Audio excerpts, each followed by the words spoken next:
नमस्कार, मैं डॉक्टर अभय अग्रवाल स्वागत करता हूं आपका। इस वीडियो में हम डिस्कस करेंगे कि हम एजुकेशन लाइन में इन्वेस्टमेंट करना चाहते हैं, क्या रिटर्न ऑन इन्वेस्टमेंट है, क्या आउटपुट आएगा। आप एक डॉक्टर हैं, ऑलरेडी कॉलेज आपका हॉस्पिटल चल रहा है। अब एजुकेशन लाइन में, मेडिकल लाइन में जैसे कोर्सेज है जीएनएम, बीएससी नर्सिंग, पैरामेडिकल के कोर्सेज है डीएमएलटी, एक्सरे, वो अगर हम खोलना चाहें, एक तो बहुत ही नोबल प्रोफेशन है और एक ऐसी इन्वेस्टमेंट है जो बहुत अच्छा आउटपुट देती है। बैंक में पैसा पड़ा रहेगा, कोई आउटपुट नहीं आएगा। हमारा जो रिटर्न ऑन इन्वेस्टमेंट है, जितना पैसा हम लगा रहे हैं कॉलेज की बिल्डिंग पे या अप्रूवल लेने के लिए, उसका रिटर्न बहुत अच्छा है, बहुत मोटा प्रॉफिट है। समाज में, सोसाइटी में इज्जत अलग से है क्योंकि आप कॉलेज के ओनर हैं, चला रहे हैं। और इसके साथ साथ टैक्स में बहुत सारी बचत है। अगर आपका अप्रूव्ड कॉलेज है तो आपको टैक्स भी नहीं भरना पड़ता। जो सोसाइटी के पास पैसा आएगा, बहुत सारे क्लॉज है उसमें, कहीं 1 करोड़ की छूट है, कहीं अनलिमिटेड छूट है। तो अगर अप्रूवल कॉलेजेस है तो उसमें आपको वो बेनिफिट भी मिलता है। इन्वेस्टमेंट का रिटर्न ऑन इन्वेस्टमेंट बहुत अच्छा है। और सबसे उम्दा बात, अगर आप 100 बेड का हॉस्पिटल चला रहे हैं, 50 बेड का, अगर आपके हॉस्पिटल में आपके 40 नर्स जो आपके यहाँ काम कर रही हैं, जो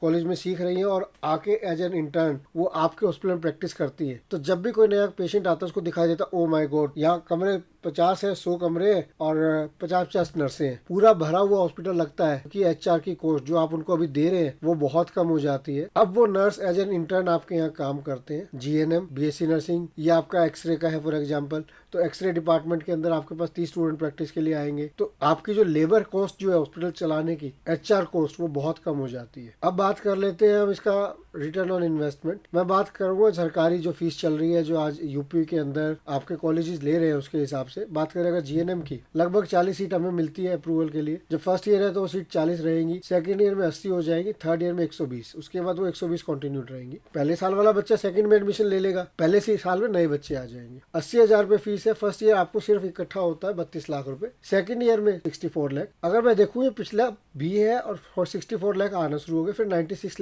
लाख हर साल आता है पैसा। और इसी तरह अगर मैं देखूं, मैं मिनिमम कोई कोर्स की भी फिजिबिलिटी लगाऊं कि मैं शुरू करूंगा तो मुझे जो प्रॉफिट आएगा, एटलीस्ट मैं 7 ईयर का काउंट करके चलूं, तो मेरे को लगभग 5 करोड़ 76 लाख रुपए इसमें प्रॉफिट आ रहा है। उसी तरह हम बात करेंगे बीएससी नर्सिंग की। फर्स्ट ईयर के अंदर लगभग 1 लाख रुपए फीस है, 40 सीट मुझे मिली, 40 लाख रुपए मेरे पास आ गया। सेकंड ईयर में 80 लाख हो गया, थर्ड ईयर में 1 करोड़ 20 लाख, और उस फोर्थ ईयर में जाके 1 करोड़ 60 लाख। अब ये 1 करोड़ 60 लाख हर साल आएगा जब तक 5 साल, 10 साल, 20 साल कॉलेज चलाओ। मैं उन्हें बहुत स्मॉल स्केल पे एक लेके चल रहा हूँ कि 7 साल के अंदर मुझे उससे प्रॉफिट जो आना है वो 8 करोड़ 80 लाख, लगभग 9 करोड़ रुपए के करीब मुझे इससे आ रहा है। जबकि जहाँ इन्वेस्टमेंट की बात करूँ तो बहुत कम है। अब इसके बाद बात करते हैं पैरामेडिकल। कोई भी अगर मैं 2 कोर्सेज ले लूँ, आमतौर पर 4 या 6 कोर्सेज आप अप्लाई करते हो, बच्चे लेते हो, एडमिशन लेते हैं, 60 सीट पर 1000 रुपए फीस, और उसी हिसाब से मैं बात करूंगा तो 4 करोड़ 29 लाख रुपए मुझे हर साल 7 साल के अंदर आ रहा है 2 कोर्सेज से। 7 साल में 4 करोड़ 29 लाख रुपए मुझे आ रहा है, कोई भी 2 पैरामेडिकल के कोर्सेज से। हॉस्पिटल में बच्चा आएगा, प्रैक्टिस करेगा, उसको आपने तनख्वाह नहीं देनी, आपके खुद के कॉलेज का स्टूडेंट है,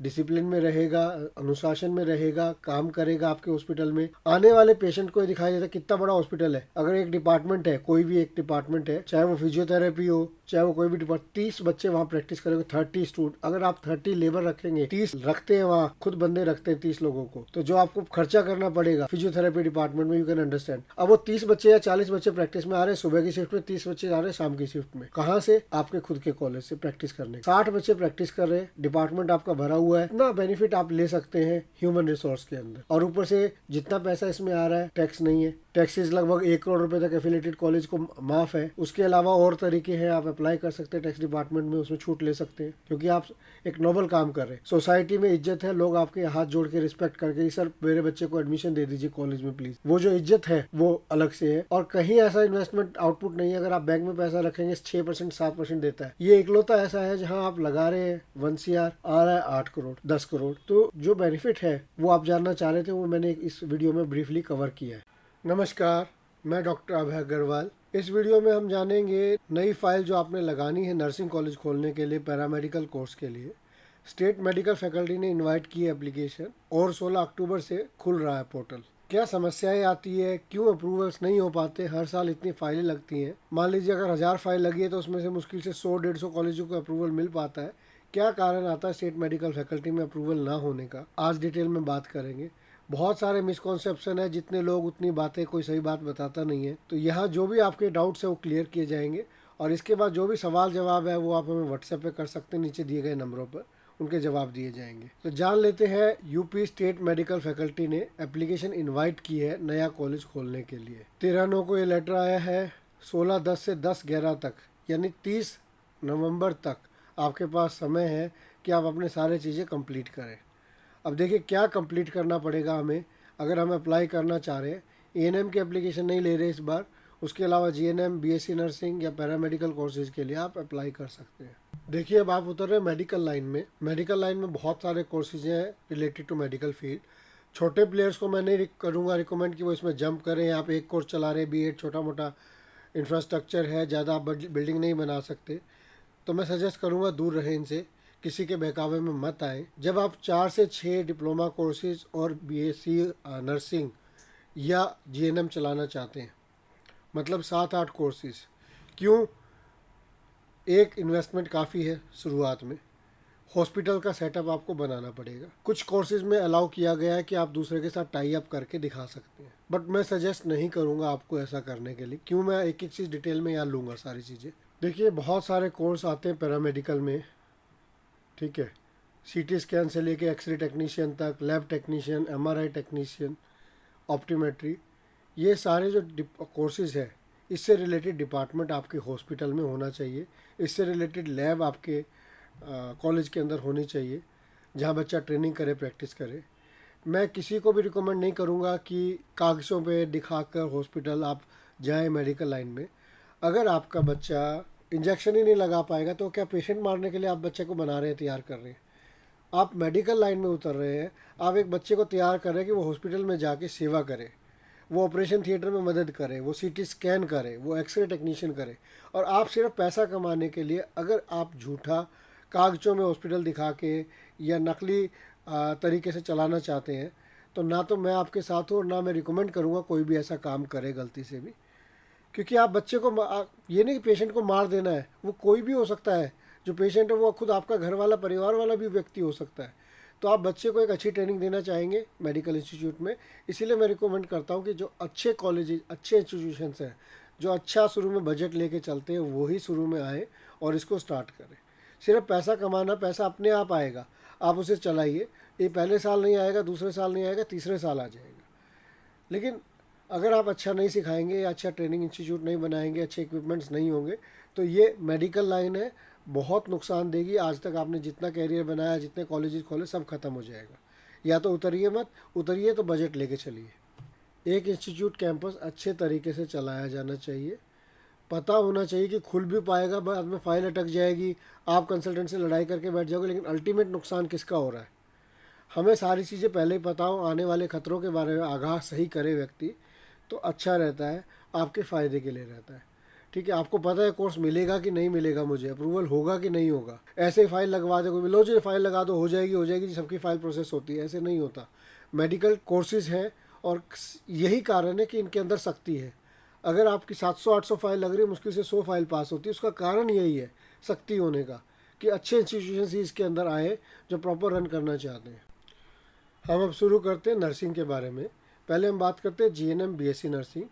देखिए स्टेट मेडिकल फैकल्टी ने अभी नए नियम नहीं निकाले, तो पिछले वालों को ही हम मान के चलेंगे कि सेम रहेंगे या मिलते जुलते रहेंगे, थोड़ा बदलाव हो सकता है।